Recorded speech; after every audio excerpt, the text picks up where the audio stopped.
मानती हूँ कि अगर फ्रीडम ऑफ स्पीच हमें कॉन्स्टिट्यूशन ने दिया है, उसके साथ साथ सावधानियां भी दी हैं,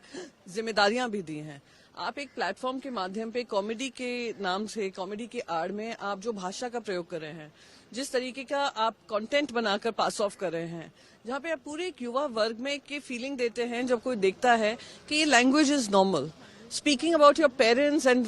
parents intimacy is normal, it is absolutely normal to cross the line of being a child and a parent. I think वो कहीं ना कहीं बाउंड्रीज होना जरूरी है, रिमाइंड करना जरूरी है। और जो कम्युनिटी गाइडलाइंस आती हैं इस प्लेटफॉर्म में, usually the community guidelines are followed by what where they are registered, तो वो भी कम्युनिटी गाइडलाइंस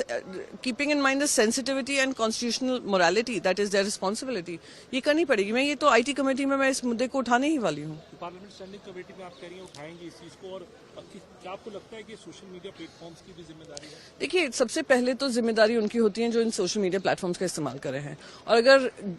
इररिस्पॉन्सिबली कर रहे हैं तो कार्रवाई उन पे भी होनी चाहिए। साथ ही साथ प्लेटफॉर्म्स को ये समझना होगा कि you can not just be making profit out of us, और जब रिस्पॉन्सिबिलिटी आती है अकाउंटेबिलिटी की, उसमें आप कहीं ना कहीं लूप होल ढूंढकर आप कहते हैं कि आपके क्षेत्र में नहीं आता है, आपकी जिम्मेदारी नहीं होती है। I have my self been at the receiving and.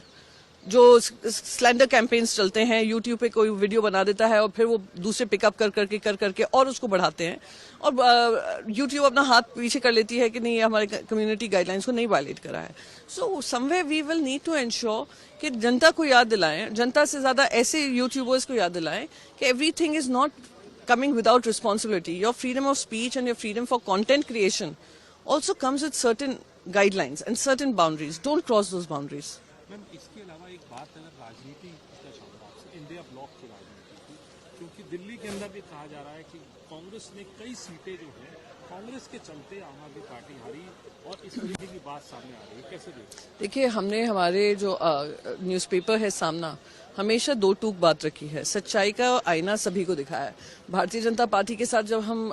सत्ता पक्ष में थे और उनके साथ अलायंस में थे, तभी भी हम उठाते थे, और अब कांग्रेस के साथ हैं हम, वो भी उठा रहे हैं। जब हरियाणा में आम आदमी पार्टी भी खड़ी हुई थी, तभी भी हमने उठाया था। कहीं ना कहीं इंडिया अलायंस जो बना था वो इस जिम्मेदारी से बना था कि हम सब अपनी प्राथमिकता ना रखें, अपनी पॉलिटिकल पक्ष की प्राथमिकता ना रखकर देश को